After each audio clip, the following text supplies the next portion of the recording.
Tere! Taas uus päev Lihtsa Elu kanalil. Täna on meil juba 4. kohtumine teiega. Ja mina olen Tiia Kuusk, olen lahendusnõustaja, enesearengu juhendaja ja mentor. Ja täna me räägime põhiväärtustest. Miks on põhiväärtused olulised? Kuidas tekivad need konfliktid või miks nad tekivad?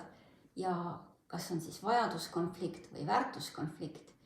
Ja kuidas siis neid põhiväärtusi avastada või kuidas neid leida ja siis neid ka elada. Ja koos minuga on siin ka jälle minu elukaaslane. Tere ka minu poolt, mina olen Kaido Sõmer, olen investor, olen ettevõtja ja mentor. Ja kui me räägime nüüd põhiväärtustest, siis miks need inimese jaoks olulist on?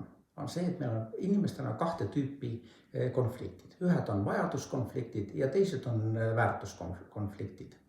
Vajaduskonflikti puhul on olemas mõju meile, see tähendab seda, et kui kuidagi riivatakse meie vajadusi, ehk siis me peame midagi tegema ja me ei ole seda nõus tegema, siis see tavaliselt põhjustab konflikti. Või see võib ka moodustada seda, et see konflikti alus on see, et meil tuleb rahaliselt näiteks midagi kanda või füüsiliselt teha mingit tööd või mingit asja. Ehk siis meil on otsene mõju sellele konflikti sisule olemas, aga väärtuskonflikti puhul võib juhtuda, et me isegi ei saa aru, miks pärast meil on konflikti seisund teise inimesega, aga põhjuseks selleks on see, et seal on riivatud väga tugevalt kellegi inimese põhiväärtuseid. Meil on ju erinevaid selliseid väärtushinnanguid olemas, millele me toetame oma elus, aga mis on erinevus siis sellistes põhiväärtustes või sellistes juurväärtustes ja tavaväärtushinnangutes on see, et kui me tavaväärtushinnangutes oleme valmis tegema kompromisse, andma järele, läbi rääkima või mitte alluma nendele,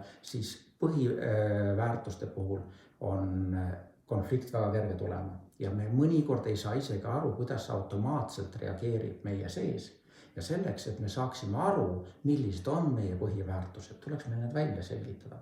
Ja siis, kui me teame, et need on meie põhiväärtus, siis on ka väga oluline osa selleks, et kuidas me elame neid põhiväärtust igapäevaselt. Ma olen näinud inimesi, kes räägivad põhiväärtustest, kui ma olen aus inimene ja ma olen töökas inimene, aga kui sa hakkad vaatama tegelikult, mis ta teeb, siis on see, et tema tegevused ei ole alati ausad, tema töökus ei ole alati suur, et need on nagu loosungid. Ehk siis selleks, et vältida loosungeid või see, et kui me arvame, et meil peaks olema mingi põhiväärtus tugevam, siis me peame endale meelde tuletama seda, et me elaksime seda igapäevaselt. Ja siin on olemas väikene töövihik, mida saad siis alla laadida. Selles töövihikus on siis need samad eluratta 8 sektorit, kus sa saate siis ära märkida iga sektori kohta põhiväärtused, mida sina arvad, et mis on sinu jaoks olulised selles eluvaldkonnas. Märgi 3 põhiväärtust iga selle eluvaldkonna kohta ja selle töövihikus on olemas ka neid põhiväärtused nagu nimetustena välja toodud.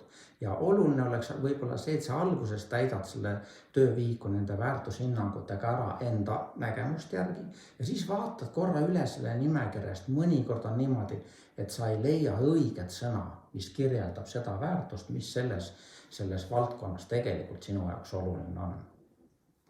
Ja nüüd tuleks leida nendest 8 eluvaldkonnast, 3 põhiväärtust iga eluvaldkonna kohta, tuleks leida need 5 põhiväärtust, mis on sinu jaoks, mis on kokku sinu jaoks olulised. Ja kuidas see käib? Sul on olemas 8 × 3 = 24 sellist väärtust, mõned nendest võivad täiesti korduda omavahel. Sa võiksid need kirjutada kõik järjest nüüd sinna nimekirja, mis on selle põhiväärtuste kõrval seal.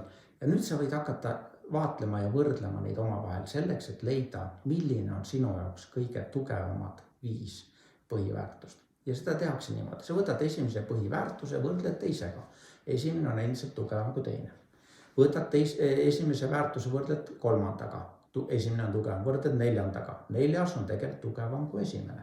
Siis võtad 4., võrdled 5., 6., 7., 8. Nii kaua, kuni 4. püsib kõige tugevamana, jõuad sa välja, et võib-olla 4. oligi kõige tugevam põhiväärtus. See on sinu kõige tugevam põhiväärtus, see on number 1. Nüüd sa võtad number 2.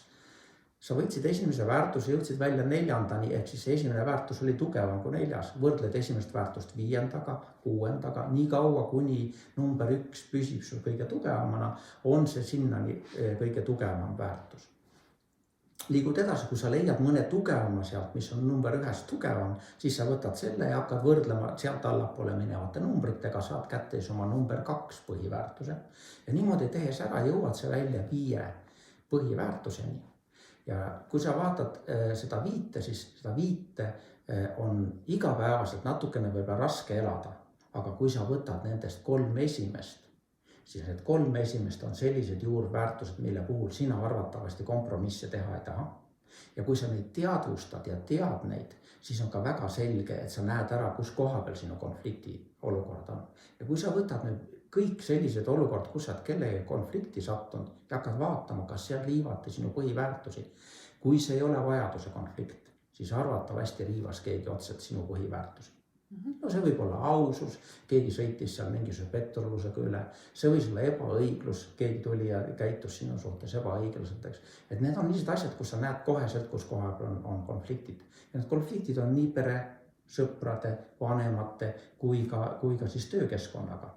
Need konfliktid toimuvad meil igapäevaselt. Mida võiks teha selleks, et need väärtushinnangud nagu meeles püsiksid ja igapäevaselt nagu oleksid sul silmad ees, et sa teaksid?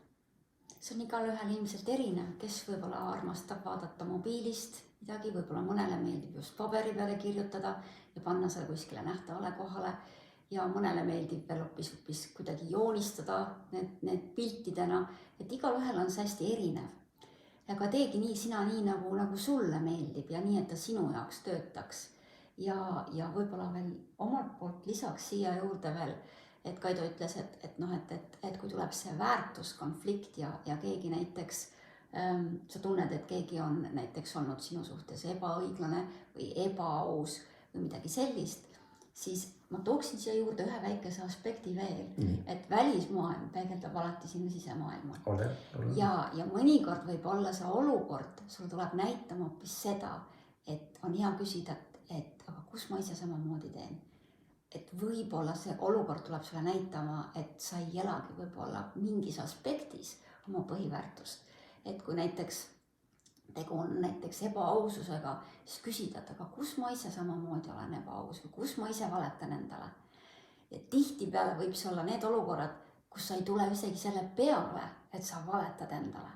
Näiteks kas või see, et on nii-öelda need hädavaled või et ma ei saa ju öelda näiteks kellelegi ausalt, et ma teen talle siis haiget. Et ma riivan tema tundeid, mis tegelikult võrdub ju tegelikult petmine või ebaaus olemine. Või kui näiteks me mõtleme nii-öelda mustavalgeks või sellise ebameeldiva meeldivaks, siis tegelikult see on ju pettus. Et sellised väga sellised peidus olevad kohad, mis võib-olla see välismaailm või see olukord või see inimene võib tulla näidata sulle. Ja selle asemel, et võib-olla pärast esimest sellist reaktsiooni võib-olla näidata mitte näpuga tema peale, vaid minna nagu piltlikult öeldes või ka päriselt kas või peegli ette ja küsidagi endale silma vaadates, aga kus ma ise samamoodi teen.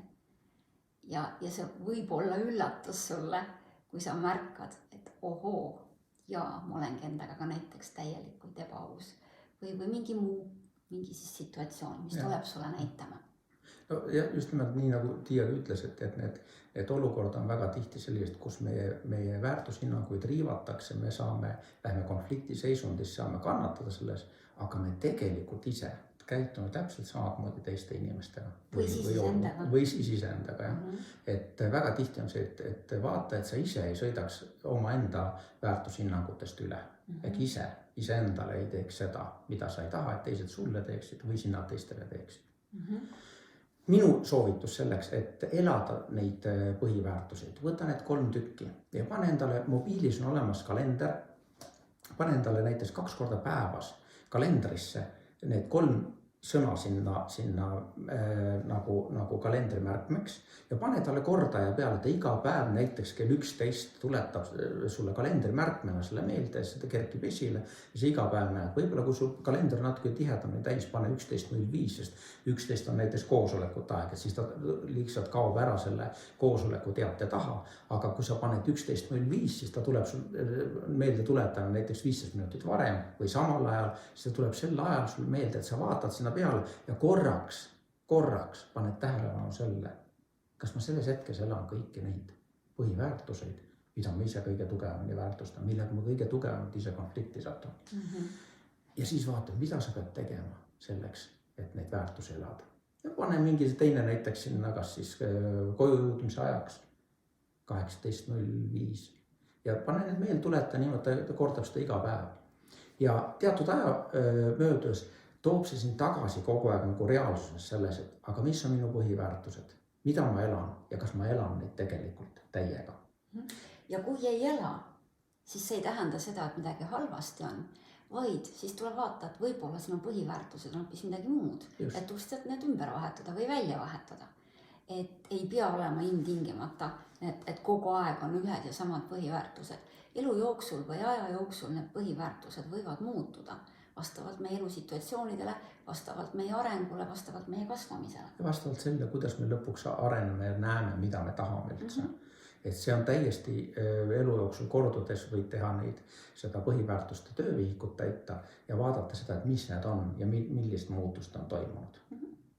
Okei, selleks korraks kõik.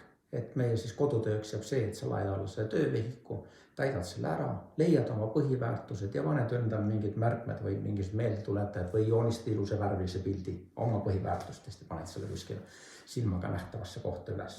Kas või näiteks võid selle postiti markeriga või selle märkme paberiga panna selle kuhugile näiteks hommikul peegli peale, et sa hommikul hambaid pestes näed oma põhiväärtused. Ja küsid, kas ma hambaid pestes täidan neid ja elan neid. Suur tänu teid vaatamast, kuulamast. Kas me ütleme ka seda, mis meil järgmine kord jutuks tuleb? Jaa, aga ennem seda, kui sa tunned, et see video oli jällegi sinu jaoks vajalik, siis jaga seda teiste inimestega. Ka nemad saaksid seda väärtust, mida sina oled saanud. Pluss pane siis like ja subscribe meie kanalitel nii Facebookis Lihtsaelu kanalile kui ka Lihtsaelu kanalile YouTube'is. Nii, aga meie järgmise korra teemaks on mõttemaailm reaalsuse loomine tase 3 ja läheme sealt siis edasi. Jah, aga seniks kõike armast. Aitäh, et kuulasid, vaatasid. Ja näeme järgmine kord.